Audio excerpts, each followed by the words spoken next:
That is the hardest part of that ring. For the hardest part of the ring. Hello, everybody, and welcome to the hardest part of the ring. Hello and welcome to episode 168 of Hardest Part of the Ring, the podcast where four friends get together to celebrate the wonder of professional wrestling. And this is night 2 of Match of the Year 2021. It's the less important main event. Whatever. Oh, that's mean. That's mean. This is Adam and Brett's matches of 2021. And I'm joined today by John. Hello. Adam. Hello. And of course, the man himself, Brett. Hello. Lovely. We're all here. New 2 weeks in a order, row, that was. guys. I mean, we're recording this instantly after last week's. Oh, sorry. Don't let them behind the curtain, Adam. Had to. So sorry, guys. What a week it's been. What have you done this week since the last episode, Sam? I had a drink. Yep. We've all done that. I had a long week of work. I watched a lot of wrestling. I did a lot of research.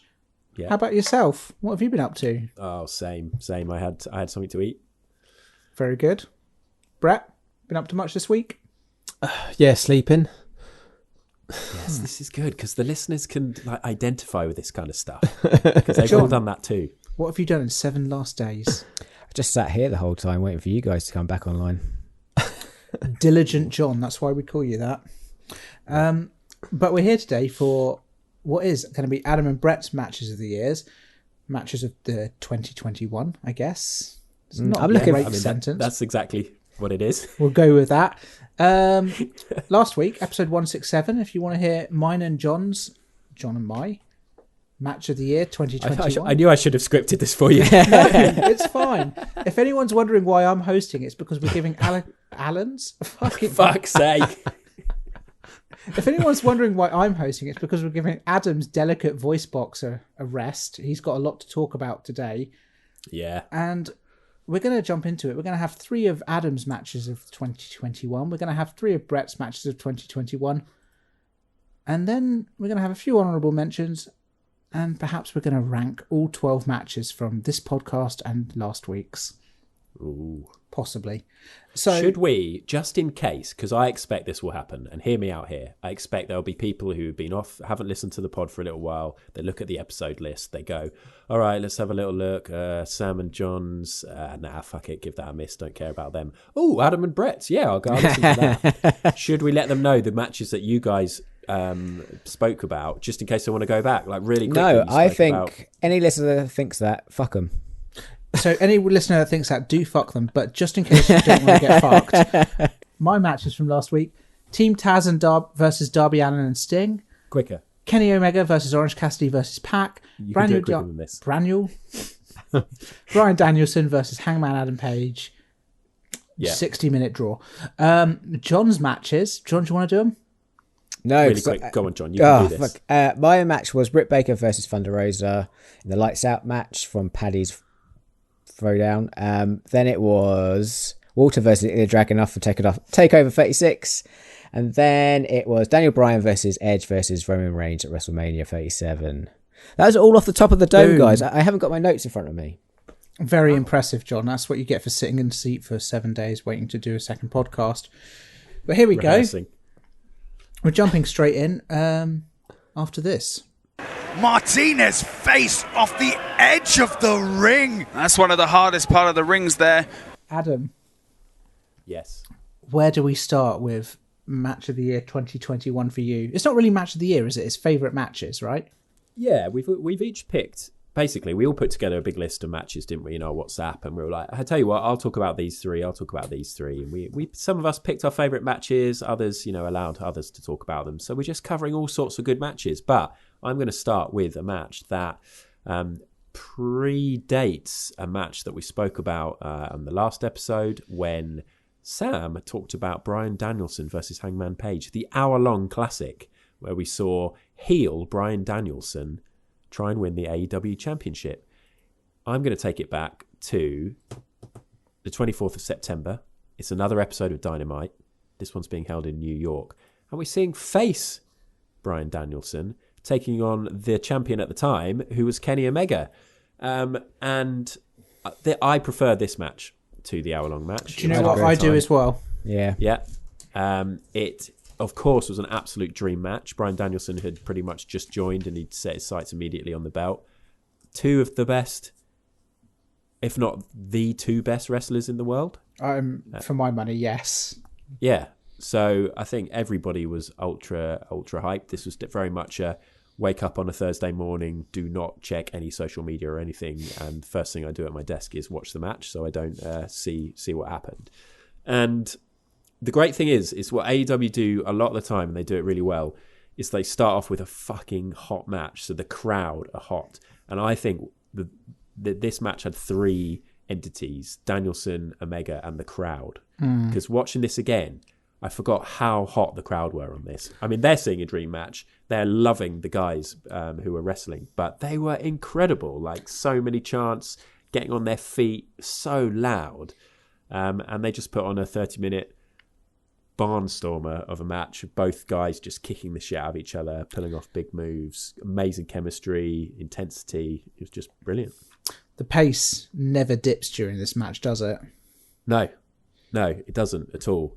And okay, I mean, the one down point again is the ending, because it was a draw, and the way that this one ends, the crowd were disappointed, weren't they? Yeah, because there isn't even much of a warning, is there? Because I don't even think comms gave huge amounts of warning. Because even when the bell goes, comms are like, "Oh, we couldn't even hear the bell go." Yeah, I was surprised as well when it ended. Yeah. The problem with that is that you're kind of damned if you do and you're damned if you don't. Because if you start having comms saying, and there's only 5 minutes left. Yeah. Well, then you know it's going to... Exactly. True. Maybe they should just start doing that in normal matches, just to kind of normalise the idea that time limits are actually effective. Yeah. Yeah, if you start seeding that in matches that, don't go the distance, that would make it work. But, I mean, they'd have to have more matches go to 25 minutes. Yeah, true. At least. I think the key thing to remember, though, with this match is that it was a TV match. I know, it seems crazy at the time, didn't it? We're like, how are they giving us away for free? That's bonkers. And to give us 30 minutes, it was just fucking great. And there's no doubt that they'll better this, I think, at some point when Kenny comes back, and who knows what program they'll end up having together. But there are more matches between these guys, and they'll have fucking classics. But this is like a little starter, was great. But then the downside of it being a TV match is that you also had to throw to commercial break. There were bits where, I think there was a bit where Kenny does his running V-trigger? Yeah, the V-trigger. He runs, I mean, a bit of a weird run, but down the ramp, and does the V-trigger, and then it kind of goes to break, and so then they're trying to fill that time a little bit, because obviously they can't do anything during the break, so it feels slightly disjointed. That bit where they're fighting on the ramp is among the best of this match as well, and they really start when getting into it. That does a Snapdragon, doesn't he? Yeah. On Bryan Danielson on that. Oh my days, that looked brutal. He skidded along it. Oh, yeah. Brett, you were saying beforehand that you watched this match and you couldn't believe the pace of this one, right? Yeah, it's so fast. I mean, Sam was talking about frenetic in the previous podcast. This had it. And why was this one so fast for you? I was trying to squeeze in as many matches as possible, so I was watching it at 1.5 speed. Is that with sound as well? Yes, get, but it's chipmunks? okay because it's a little bit faster, so that it's not like, it doesn't go into comedy territory like Benny Hill, and you're not listening to chipmunks commentating. You can still hear the commentators as full as confession. I've taken to doing the same thing with a lot of matches. Yeah, none of you these get ones all the we've match watched for this, exactly. but I too watch some matches on 2x speed in Spanish commentary. Can you do that? Can you do that on Daily Motion then? You can do it on the WWE Network if you right click and go to show video controls. Yeah, that's what I did. Little cheeky tip there for people who don't want to maybe watch all of day one but just want to see what happened. And then you get these little extra controls and you can choose. Yeah, the I've hidden got a little controls. tip. If anyone's thinking of watching day one, when it starts, just do the old Control Q. Just do something else. I actually watched the main event of day one. Decent. Really? Yeah. It's Decent. Also crazy short. Brock. It is 20 minutes, but that's including 5 people's entrances. The actual match itself is 7 minutes, but it's really fun. Did the Usos headline No, missed opportunity that. Because they've been down since Right. day one. No. So I hear rumours that apparently just another New Day member's been jobbing out to Brock. And that's that. John, Hot let's takes. bring it back. What did you think of this match, Danielson Omega? Killer, absolute killer. Can't believe they gave it away for free. It felt like the biggest match you could put on in the world, and it was just on TV. AEW, I don't know if this is good, but they do this a lot where they give you this amazing match, like with Thunder Rosa and Britt Baker. And you're like, oh, I can't wait for the rematch, and then don't give you the rematch for ages. Okay. Well, that was Bryan Danielson versus Kenny Omega, just on Dynamite for free. Just watch it for free, guys. It's all good. Watch it with your Fight TV account or ITV player or whatever you watch in America, or just Daily Motion. Good advice. All bases Brett, covered. you had to pick one of your 3 favourite matches of the year. Where do we begin? So I began with Pac versus Andrade El Idolo 2. So I did go for the rematch because I didn't catch the first match, but I heard disappointed rumbling, so I skipped that one. But I definitely caught the rematch because, again, both these guys, I love both these guys so much, and I just thought it's going to be great. And, this probably won't make many people's match of the year because I guess it doesn't have the importance to it. But, like, Pac is a machine. Yeah. Like, he does everything so perfectly, and Andrade was the same. And so this was a quick match, but, suplexes, like poison ranas, super brain busters, like it's just beautiful.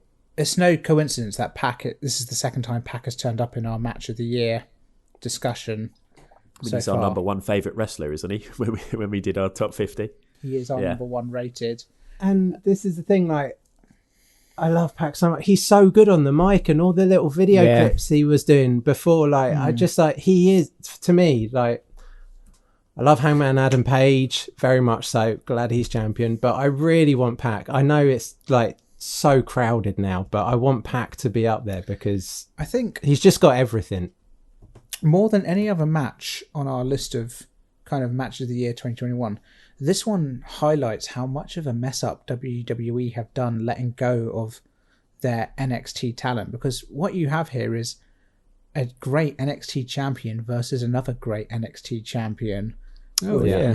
Spoilers, another NXT champion turning up at the very end. It's just a lot Great of like ending. Kind of AEW reaping the fruits of what I would say were WWE's labour. Who turns up at the end? Because I can't remember, and I didn't watch this one back. The match goes through. Andrade loses with the roll up, doesn't he? Yeah. Pat gets the roll up. The lights go out. Oh, Aleister Black. And Malachi Black Sorry, of course. turns up and spits in the face of people who refuse to be cool. Yeah, it's a mist. Yeah, in a Brought corona, in some mist as well. in a So that corona was... world, Malachi Black is spitting in people's faces. I know. People love him. Oof. But Malachi turns up, beats down on Pac as well as Andrade until good old Cody turns up. Oh, so this is what the setup was for that awful tag And match. hence the awful tag match, yeah. Oh, that program went on for ages between this lot as well. Yeah. All of the different matches. Clearly, just a load of people they didn't know what to do with. Yeah, very and much that's so. that's the shame with Pac, especially. But yeah, I loved this match. I don't feel like they fully capitalise on either of these wrestlers so far. I feel like the best is yet to come. I don't know. I think Pac has always been like one of the key figures, I think, in AEW. Like whether it's with him or with the Lucha Brothers, like he's always there or thereabout as that sort of. I love Death henchman. Triangle. Yeah, Death Triangle's great. I hope it's a matter of time before Pac finds his way into main event and possibly title picture. Yeah, Because he would make a great TNT champion and he would make a great world champion. He would. Yeah. Pandemic ruined things for Pac a bit because he was out, back in for ages. Blighty for ages, and then like traveling. So hopefully it's just a matter of time. Hardest part of the ring's favourite wrestler, and we're hoping for big things for 2022. Let's move on. Adam, your second favourite I say second favourite match, obviously not your second favourite chronologically, but your second choice of favourite matches of 2021. Just a load of good matches we're talking about here. We're going to have the final rank at the end when we give you the task of ranking them all, because you've watched all of them recently, but you've got that to look forward to in a bit. I have gone for a match that instantly I knew that I would want to feature before I even rewatched it. It is from Full Gear just a couple of months ago, nearly 2 months ago, 13th of November, MJF versus Darby Allin. Another match that kicked off a show, so really benefited from a hot crowd. And I was looking forward to this match because of the whole, like, them being two of the four pillars of AEW, and obviously MJF, talks such a great game. But I was so surprised by MJF in this match, and just the quality of the match as a whole, the way it was laid out. This match is the biggest shock out of all of them for me to have it on the list, because up until this point, MJF had been all talk, and his best match was maybe with Chris Jericho pushing him off a cell, and even then it was a little bit like, yeah, it was all right. Oh, the Moxley match. Come on, that was good. But then this match is insane. Yeah. The way it sort of starts with, like, have a bit of chain wrestling and some of the stuff that sometimes gets me a bit from the way it's choreographed with the shoulders coming up and down. Hey, sometimes I'm not into that. But I really enjoyed it in this because I wasn't expecting it again, and I didn't think that MJF necessarily had the smarts to be able to do that. Yeah. But then, after all that sort of fun stuff at the start, you just get Darby continuing to destroy his body for our entertainment. So good. I mean, it's between MJF and Bad Bunny for shocking wrestling performance of the year. Just how good they actually surprisingly were. John, is that Bad Bunny tune still in your bangers playlist? Absolutely. I've got 2 Bad Bunny songs in my bangers playlist. Really? Oh, goodness. Incredible. How many Jive Bunny songs do you have? I've got a separate playlist for Jive Bunny. You can't mix that with anything else. You need to keep it pure Jive Bunny. It's already a mix anyway, isn't it? The suicide dive that Darby does, and JR describes it as him as being like a human missile. And I was like, actually, JR, you've actually said something really good there, because the velocity at which he comes out of that ring and smashes into MJF, and we've seen a lot more of it since him doing his amazing suicide dives, but I remember being really shocked during that. And then just after that is when he does the coffin drop onto the apron when MJF moves out the way, so he just drops onto the apron on his back. And what I really love about that suicide dive as well is just before Darby hits him, MJF is having a go at one of the fan, like calling him a fat loser, just as Darby smashes into him. Oh, the timing on that is perfect. MJF does a tombstone pile driver to Darby Allin on the apron in this match. Yeah. What a year that man's had. Wild. And after he does that, he's like, MJF is like, well, I've done that, but I fucked my knees. And you've got that narrative throughout. It's like focusing on Darby's back and MJF's knees. And I love that when you get that sort of narrative throughout. Really pay it off towards the end of the match when Darby goes for the coffin drop. MJF gets the knee up, and yes, he counters the coffin drop, but at the cost of his own knee. At what cost? Cost? Exactly. And then, we end up with the Regal style ending as well. Well, I like you get the whole tease of potentially using the skateboard for Darby, and he holds it, and then he goes to swing it, and then he hands it over to the ref and says no, and then we get the old. I love this screw finish because MJF is the most hated heel in AEW by a mile, and he wins the crowd over, which is insane in and of itself.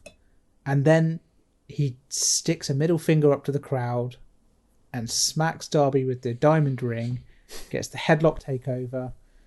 Just a real shit of a win for someone who, frustratingly, clearly has the talent and ability to do it fairly, but chooses not to because he's a dick. And that's wonderful. That's a great story right there. It is amazing, this match. Like, amazing wrestling, great storytelling. It really has everything. And obviously we were kind of surprised by MJF in this, but I also think Darby Allin, because up until this, like, he's kind of just been known for spots, but in this match he really showed that he could actually put wrestling matches together. Yeah, I was like, Darby Allin was in the same camp as MJF for me before this. Like, I wasn't a big fan of either of them, to be honest. I know they had their thing. You know, MJF was talking and winding people up.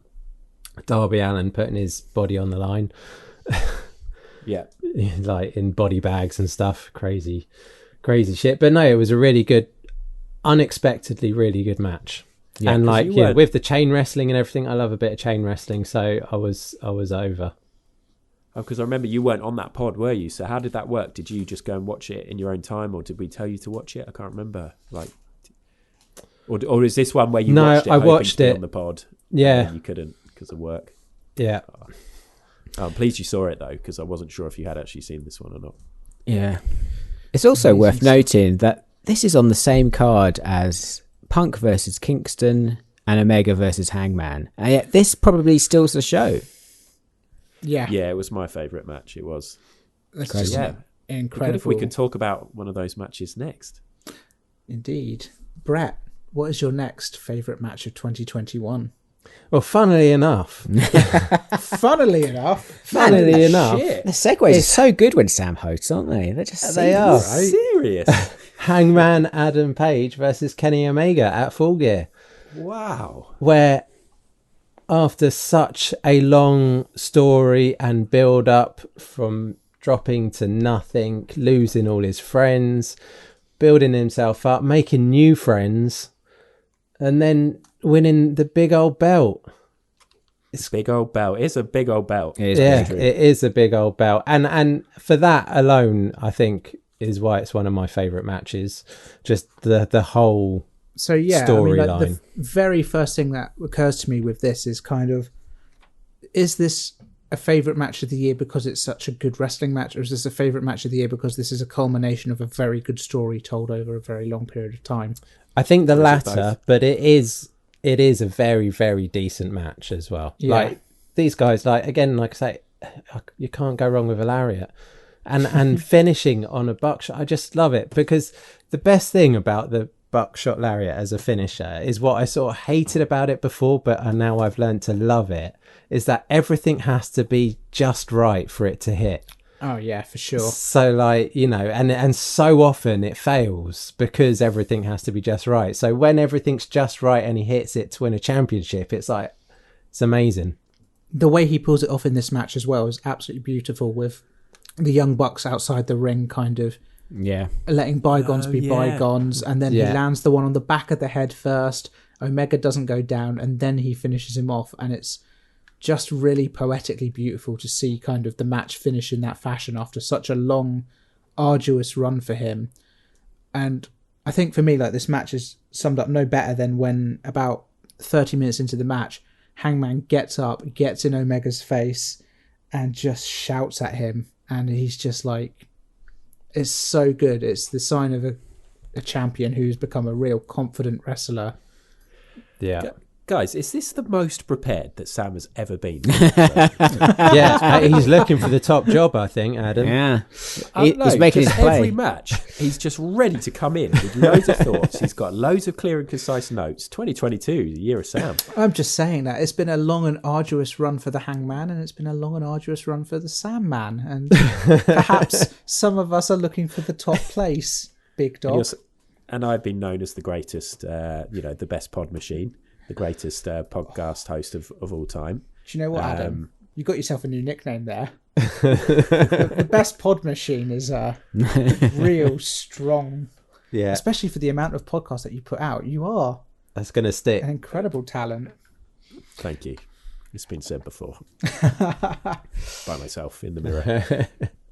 I just remember these guys both putting their bodies on the line, like really both going for it, knowing that it was a true spectacle, a true sort of a match for the ages that people have been looking forward to, and one of the biggest matches in the company's history. That they both didn't let that pass them by. It was great.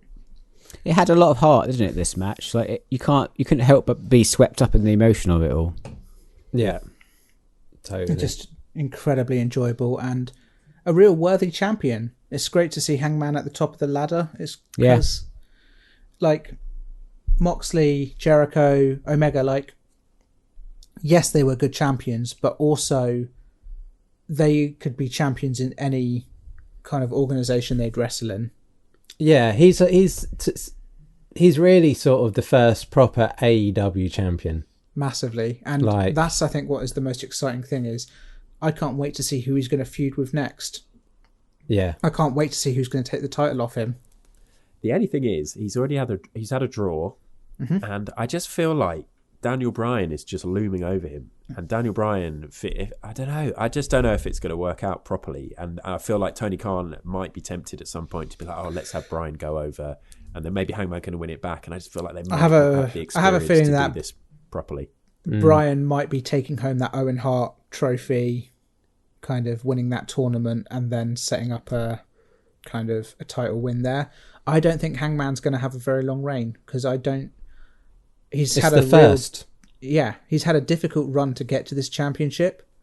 He's still inexperienced, and there's something about him which I think makes him much more entertaining to watch chasing the title than it is holding it. Yeah, well, he's vulnerable, isn't he? Which makes you want to watch him and follow his storyline. So, and being the younger one, being the anxious millennial cowboy, it's okay for if he loses to someone like, if he gets a couple of a few wins against contenders under his belt and then loses to Bryan Danielson, then so be it. It won't ruin his story or his continued at the top of the card. Yeah, for sure. He can get knocked off the top of the mountain and come back again, and it will only make him stronger. Add to the story, Well, cool. Then, let's move on. Adam, your final match of 2021. My final match is one that I very quickly thought I'd want to do because I also wanted to make sure there was a bit of a mix. John's also my guy when it comes to wanting to champion WWE a little bit occasionally. It's not absolute dross all the time. Although both of our matches have been some time ago. Yeah, I mean, well, how many people have left since? I wonder how this will go down as well because I've gone for Sasha Banks versus Bianca Belair. This was WrestleMania 37 for the SmackDown Women's Championship. An absolutely monumental moment, and I think moment may be the key word, but obviously it was the first WWE show that had ever been main evented by two black women, and the emotion, watching it again, I didn't watch the entrances, and when I went back and looked at my note, I loved the entrances at the time, but watching that emotion when the crowd are going wild and Bianca nearly starts to lose it, her face sort of starts to crumble a bit, and the respect and the love between the two women, even though they're supposedly feuding and hate each other, it was astonishing, and one of the most sort of real and heartfelt and emotional moments of last year for sure. And then the match happens, and I'd say it's a solid match. It's a good match with some great spots. It's got Bianca lifting Sasha, walking up the stairs, hugely memorable. It's got Bianca doing the bank statement with Belair's hair, hugely memorable. And it's got Belair with the whip. The perfect whip. Which you'll never forget. Amazing sound, amazing connection, amazing laceration. But all in all, the match wasn't quite as good as I remembered it being. And here's Sam with his loads of notes. This is a really interesting match because Sasha Banks, despite being champion, is on the defensive for the whole match.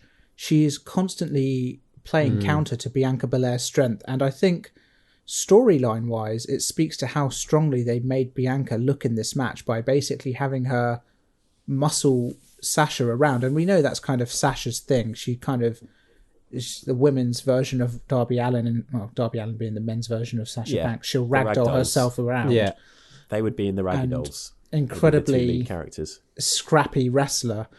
But that said, she kind of lets Bianca dictate the pace of the match, and sort of everything is built around her, making her look strong, which is great until you decide to bury Bianca in a 2-second match at SummerSlam. No problems there. But the match itself, because you know what happens after, is just an incredible moment for Bianca Belair. And these two wrestlers are two wrestlers who bring out the best in each other. Sasha Banks is at her best when she is a scrappy wrestler, throwing herself around like a crazy person. Bianca Belair is at her best when she's military pressing people over the top rope. And yeah, these two just kind of get each other and put on a great match, which is really enjoyable. Yeah, I really enjoyed this match. I remember loving it, and I really did enjoy that story that you were talking about with, like, you know, when Sasha's like being gorilla pressed and walked up into the ring, and then, like, you know, tossed once she's got up there, and just the look on her face when she knows what she's got to topple in that match, sort of thing. It's just like, you know, she sold it totally. Brilliant. The lead up to that gorilla press is insane because it's Sasha doing a dive to the outside. Bianca catches, rolls onto the floor backwards, and then from there lifts up, and then that spot is fucking incredible. Many adore really strong this match. Spots. Oh god, in this match. There's a beautiful tornado springboard DDT from Sasha Banks halfway through as well, and incredible matchup. Yeah, maybe, I don't know. You're sort of making me sort of love it again. Maybe it was the mindset I was in when I watched it, or the fact that I skipped to the match and skipped the entrances and was like, right, come on. It was the first match I rewatched, so I'm like, right, come on, here we go. I'm going to watch the best matches of the year, and I was expecting an absolute, classic. And I think it is a classic, but for me, it's more of like the spectacle, the story, and the moments, and then. Yeah, I don't know. There's definitely a thing with pacing going from AEW matches with the guys that we've been watching. Yeah. You know, wrestle against the pacing in WWE.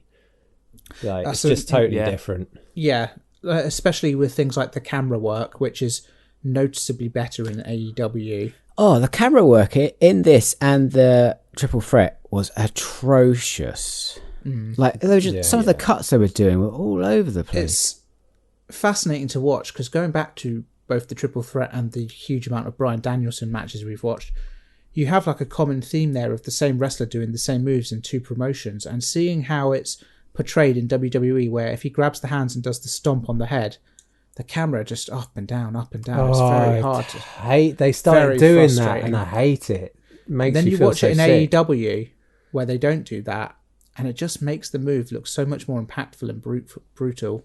Yeah, and I think WWE could do a lot with just some better camera work, which is a shame because I feel like it cheapens the wrestling, which is very good.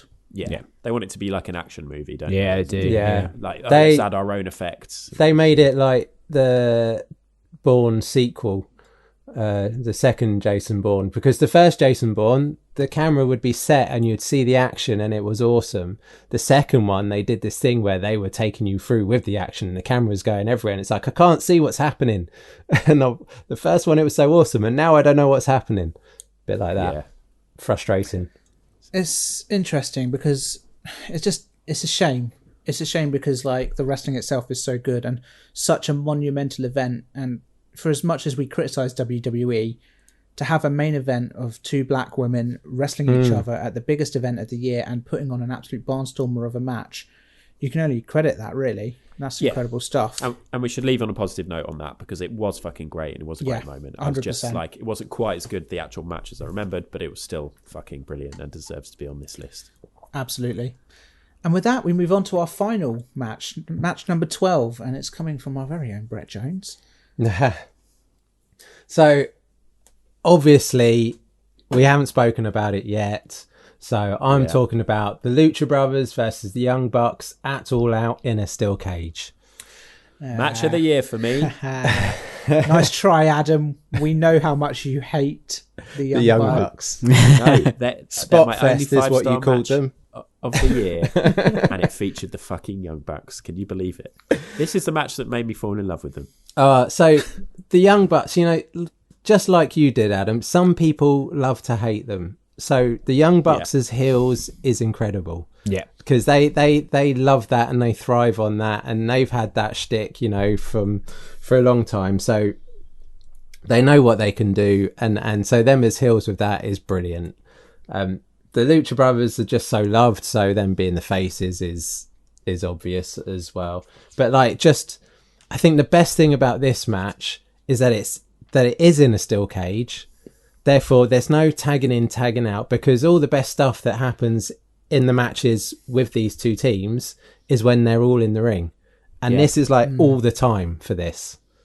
Like, there's not one in, one out. Like, so the whole match is them doing continual sequences, like just flowing from one thing to the next, and like it's just unbelievable. Go.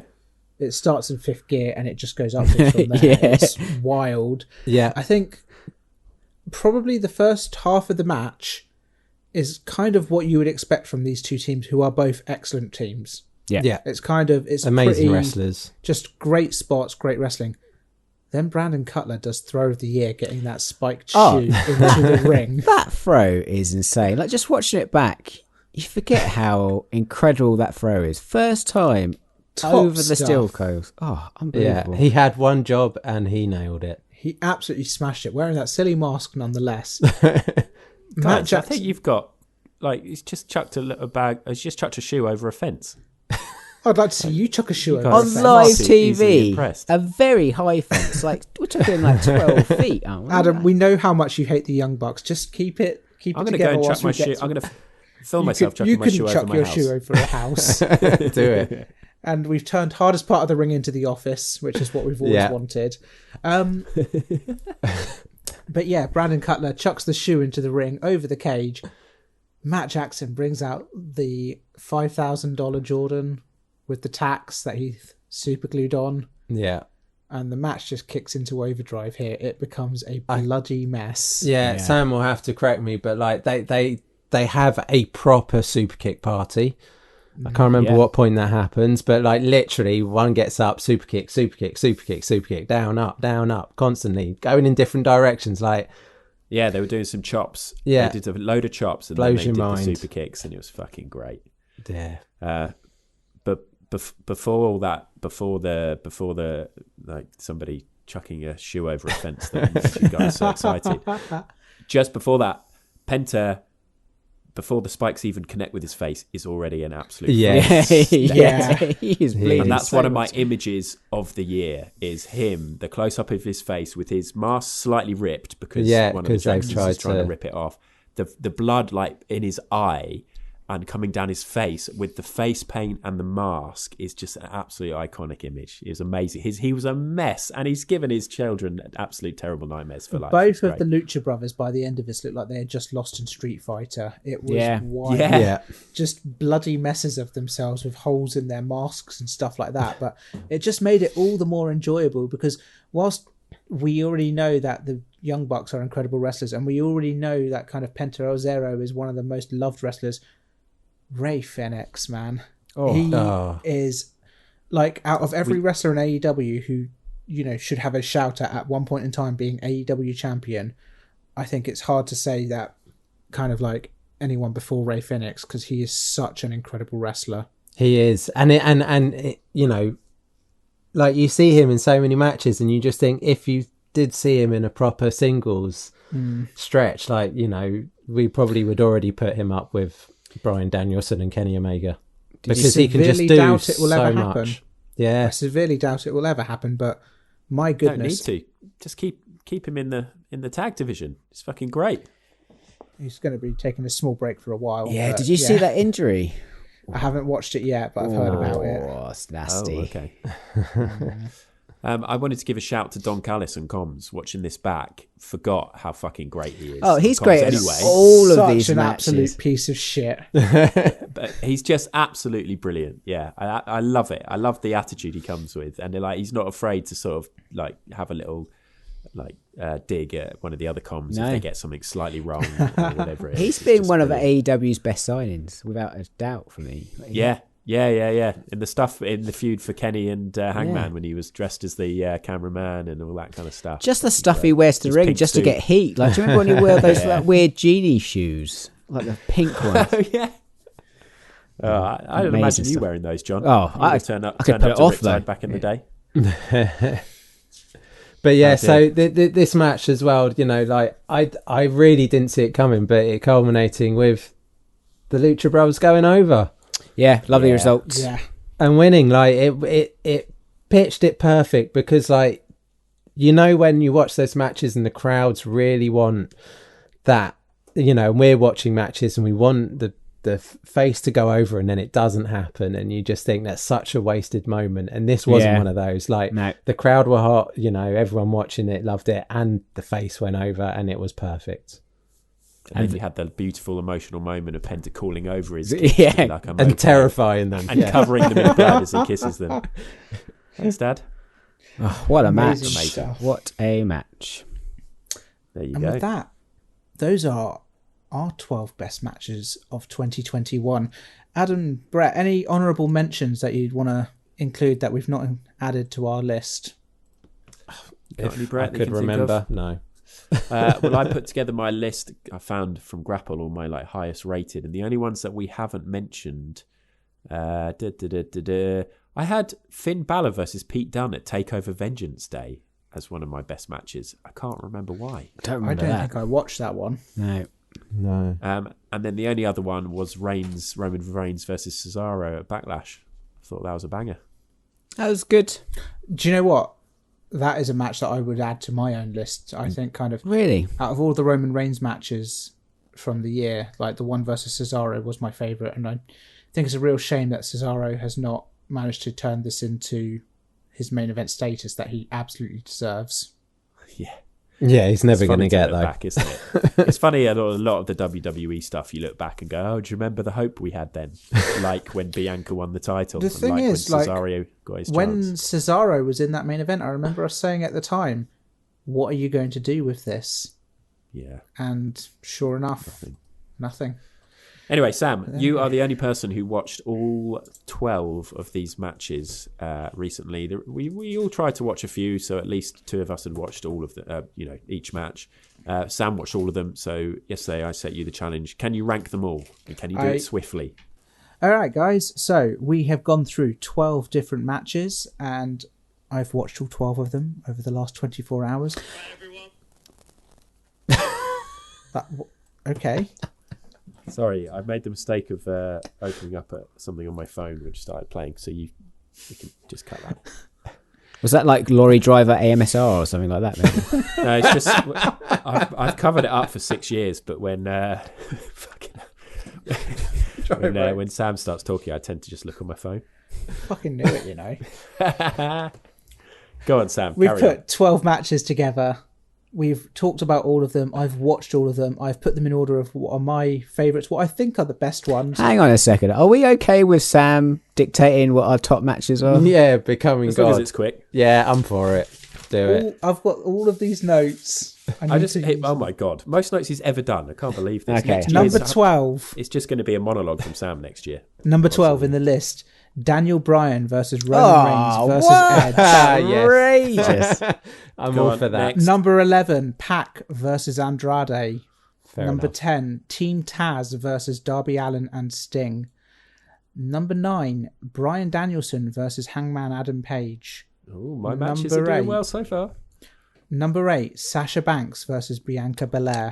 Fair. Number fair. 7, MJF versus Darby Allin. Number 6, Dr. Britt Baker DMD versus Thunder Rosa. Number 5, Bryan Danielson versus Kenny Omega. Oh. Number 4, Hangman Adam Page versus Kenny Omega. Number 3, Kenny Omega versus Orange Cassidy versus Pac. Number 2, the Lucha Brothers versus the Young Bucks.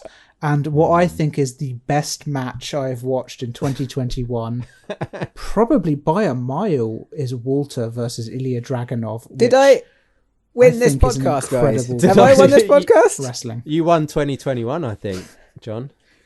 You just love to win. Won the I quiz, can't- won this. Oh, what a time to I mean, be I don't know alive. how you can claim that's a win for you. That's a win. Yeah. That's a win for wrestling right there. It Walter is. versus Ilya Dragunov is a wrestling match that people who don't like wrestling should watch because it's just so good. And it's the most reminiscent of the indie scene that we used to watch. Yeah. So if you don't like wrestling and you've listened to these 2 episodes and come all the way to this moment, then we recommend you watch that. Oh, well, I don't think we can disagree too much with that final No, list. it is a great match to throw in someone's face when they say, "Oh, you watch wrestling? Isn't that fake?" You go, "Wow, you say that." Now watch this, Walter wants to come and visit you. because someone hasn't told Walter it's fake. There we go. There we go. We're done. we're done with 2021. It's been a good year in comparison to 2020. Yeah. Yeah, definitely. Managed to stretch out into we managed to stretch out 2 or 3 weeks into 2022. We loved it so much. Well, there we go. Yeah. Next time on Hardest Part of the Ring, it's everyone's favourite WWE podcast event. I was excited then because that sounded like some sort of drama. Next time on Hardest Part of the Ring, and I kind of expected a clip from the next episode to play, even though it and then I been lost recorded. it because I'm not the best pod machine. No, Next podcast is the Royal Rumble. Yeah. And it sounds like it might be a 3-man pod, but I'm not going to tell you which 3 people are going to be podding on it. You just have to download the podcast and find out. Yeah. But if you're a fan of best pod machines, then don't worry about it. Just listen to something else for a bit. Meanwhile, if you do want to complain about our list, if you want to compliment our list, if you have any kind of feedback about 2021 in general, Brett, how do people get in touch? Well, they can send their emails to hardestpartofthering@gmail.com. They can find us on Instagram and Twitter. We are at hardestpartpod. Or you can buy us a virtual coffee at ko-fi.com/HPOTR. We do love them coffees. And that's it. We're done. Say goodbye, John. Goodbye, guys. Say goodbye, Brett. Goodbye. Say goodbye, best pod machine, Adam. Goodbye, everybody. I've been Sam. Goodbye from me. And that was the hardest part of the ring. That is the hardest part of that ring.